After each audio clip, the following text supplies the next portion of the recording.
si tú haces un bien para alguien y esperas que algo de interés propio, estás quitando la gracia de ese momento de ayudar.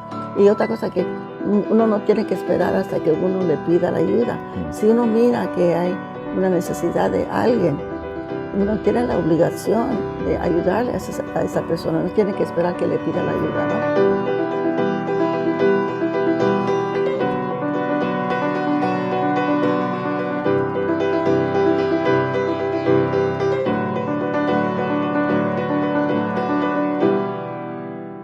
Dolores Clara Fernández Huerta, qué placer, qué honor tenerte en el edificio del Washington Post, en las oficinas del Tiempo Latino. Gracias por estar aquí. Gracias por la invitación. Dolores, we are going to talk on the personal side on this first segment for El Tiempo Latino. But I know that it's impossible to be exclusively personal without being political and without being working rights oriented and without being an activist, a social changer, because it's the way you are. Is that right? Well, I guess so. That's a good description. Dolores, tell me about your abuelita, bisabuelita. I remember one day, like 3-4 years ago, in a demonstration here in Washington, in front of the Capitol, about immigration rights. I approached you and I said to you, I was a Spaniard, yo soy español. Y usted me dijo, mi bisabuela era española. Háblame de sus raíces, de su raíz mexicana, de su raíz francesa, de su raíz española, y cómo lo ha vivido creciendo. Bueno, de parte de, como nací en Nuevo México, y mi abuelo Herculano Chávez siempre nos platicaba de su madre. Ella vino de Sevilla, de Sevilla, de España, pero cuando llegaron a Estados Unidos, ellos fueron atacados por los indios, ¿no? Y mataron a todos los adultos y separaron a los jóvenes. Ella tenía solamente 8 años de edad cuando eso pasó. Y vivió con los indios de la edad de 8 a 16 años, cuando ella pudo salirse de allí. Y mi abuelo nos platicó que fue a un pueblo y dijo, yo soy cristiana. Y acordaba de su nombre y todo. Su hermano lo llevó a otra tribu de indios y no se encontraron hasta que ella tenía 40 años de edad, que encontró a su hermano.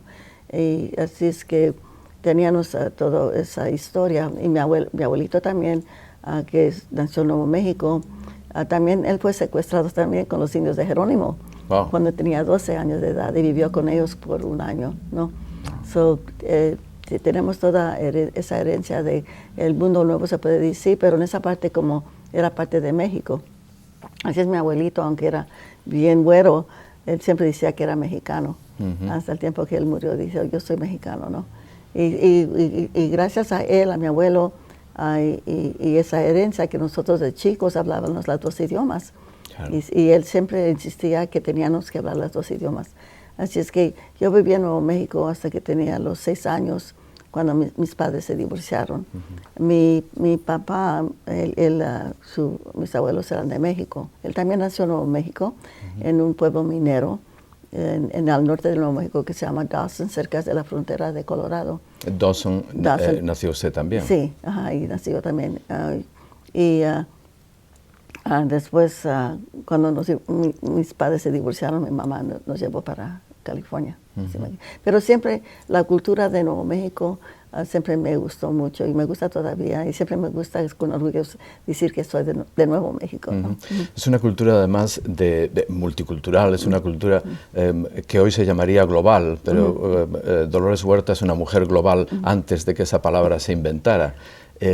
Y es curioso porque, claro, usted y su familia pueden decir que ustedes no cruzaron ninguna frontera, sino que las fronteras las cruzaron, la cruzaron a ustedes, ¿no? Y mucha gente así de nosotros nos decimos que nosotros no cruzamos la frontera nos cruzó a nosotros, claro. ¿no? Y también otra fortuna, quiero decir, es que cuando fuimos a California, donde movimos a Stockton, California, que es una ciudad de agricultura también, cerca de ahí de Sacramento, del Capitolio. Y en términos de prepararse uno para el mundo global, en ese lugar donde yo me crié, había muchos grupos étnicos, ¿no? Porque como era de agricultura y los patrones siempre traían diferentes personas para trabajar en los campos, ¿no? Así que nos criamos con personas que eran de color, afroamericanos, filipinos, japoneses, hindús también, y claro, también anglosajones y gente de México. Esa fue una buena experiencia porque de chica pude conocer personas de diferentes grupos étnicos. Claro.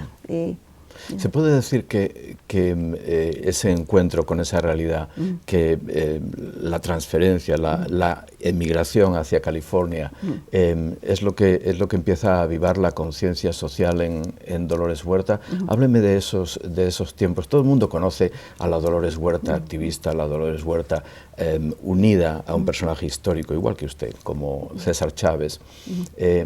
Hábleme de ese momento, de cuando hace clic la conciencia social y después hábleme de cuándo se inventa el sí se puede. Okay. Bueno, se me hace que la conciencia social viene de Nuevo México en realidad, porque mi madre, así como muchas personas de Arizona, de Nuevo México, eran muy devotos de San Francisco Javier, que era un sacerdote, ¿no?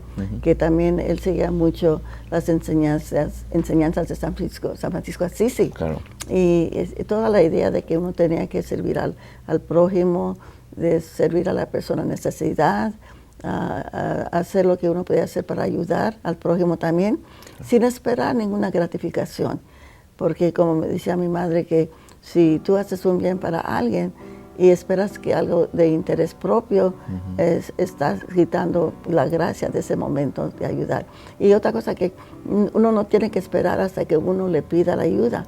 Si uno mira que hay una necesidad de alguien, uno tiene la obligación de ayudarle a esa persona, no tiene que esperar que le pida la ayuda, ¿no? Es lo que tenemos que hacer. Y pues así nos creó nuestra madre. Nosotros nos crecimos después de la depresión, o en esos tiempos de la depresión, y mi madre era muy trabajadora. Y nunca le gustaba agarrar ayuda del gobierno, porque ella decía, hay gente más necesitada que nosotros y no debemos de quitarle a lo que les pertenece a ellos.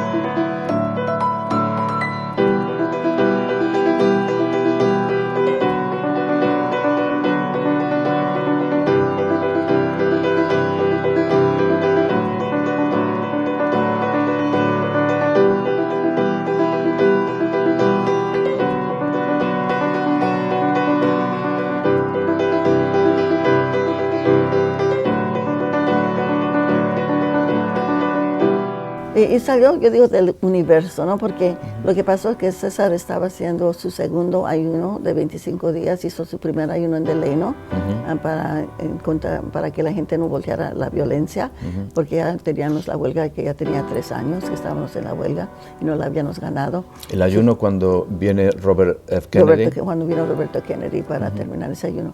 Y luego, eso fue en el 65, en el 72, habían pasado una ley en el estado de Arizona que no podía uno hacer huelga, no podía hacer uno boicot. Si lo hacía, lo podían sentenciar a la cárcel por 6 meses, ¿no? César empezó un ayuno como protesta de esa ley que habían pasado.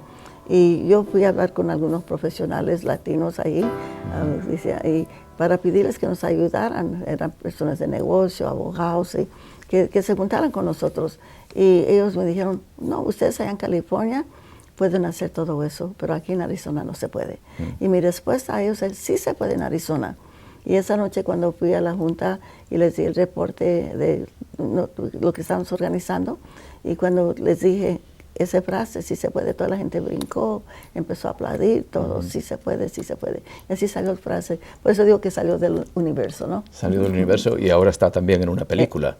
Y también en el universo. Y hasta en España también, se me hace que tienen manifestaciones donde dicen que sí se puede. Se utiliza sí se puede también, está en todo el mundo. Es efectivamente un grito de reivindicación global y humanista, además. Y además de eso, que yo digo que el presidente Obama, él sacó el frase, ¿no?, para su campaña, Pero yo digo que yo sí sé, perdona, yo sé que el presidente le dijo a usted, perdóneme por haberle robado la frase, ¿no? Sí, y le dije, yes, you did. Le dije, Yes, you did. Sí, lo hiciste. Pero yo digo que sí se puede ser más fuerte que yes, we can, porque sí se puede, también quiere decir que el individuo también lo puede hacer, pero claro que todos juntos lo podemos hacer. Es que cuando decimos que sí se puede, es un poquito más fuerte que yes, we can. Una mujer tan comprometida con su realidad social, con la realidad de Estados Unidos, con el ejemplo que ustedes y usted todavía le está dando al mundo en cuanto a derechos civiles y el approach, el acercamiento humanista a la realidad, ¿cómo se ha arreglado para tener 11 hijos? Bueno, ¿Cómo se hace? ¿Hay una receta? Se me hace que el mundo existe porque todos podemos tener hijos, ¿no? Por eso tenemos gente en este planeta, ¿no? Porque sabemos cómo hacer hijos. Pues yo siempre, a mí siempre me gustaban los niños desde un principio. Mi madre me regañaba, porque vas a tener tantos hijos, ¿no? Pero como fui casada 3 veces, ¿no? La primera vez tuve mis 2 hijos, me divorcié, me casé de vuelta, luego tuve los 5 con el señor Huerta, y luego me divorcié de él, y luego me junté con el hermano de César Ricardo Chávez, y tuve 4 más. Y por eso son tantos, ¿no? ¿Y nietos cuántos hay? Ahorita tengo 17 nietos y 17 nietos y 8 bisnietos. Qué maravilla.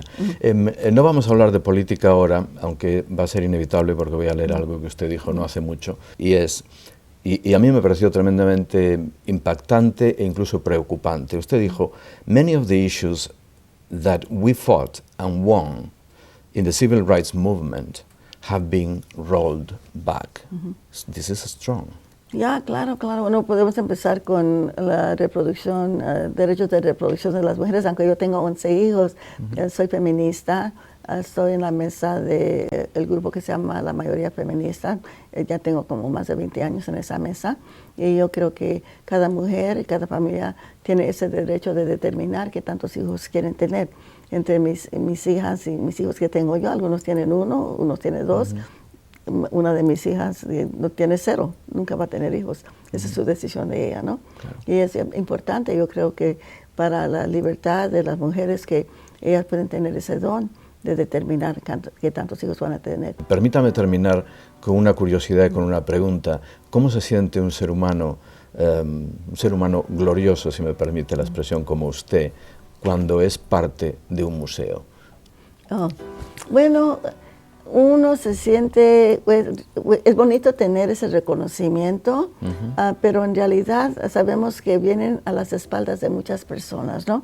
Porque hay muchos voluntarios, campesinos, jóvenes, gente que en realidad ellos hicieron el movimiento. Me gusta decir, como cuando hicimos el boicoteo de la uva, que 40 campesinos salieron de California, sí, se vinieron a Nueva York, se fueron por todo el país. Esos 40 campesinos pudieron organizar, y voluntarios, ¿no? Agarrar voluntarios para que 17 millones de personas no compraran uvas.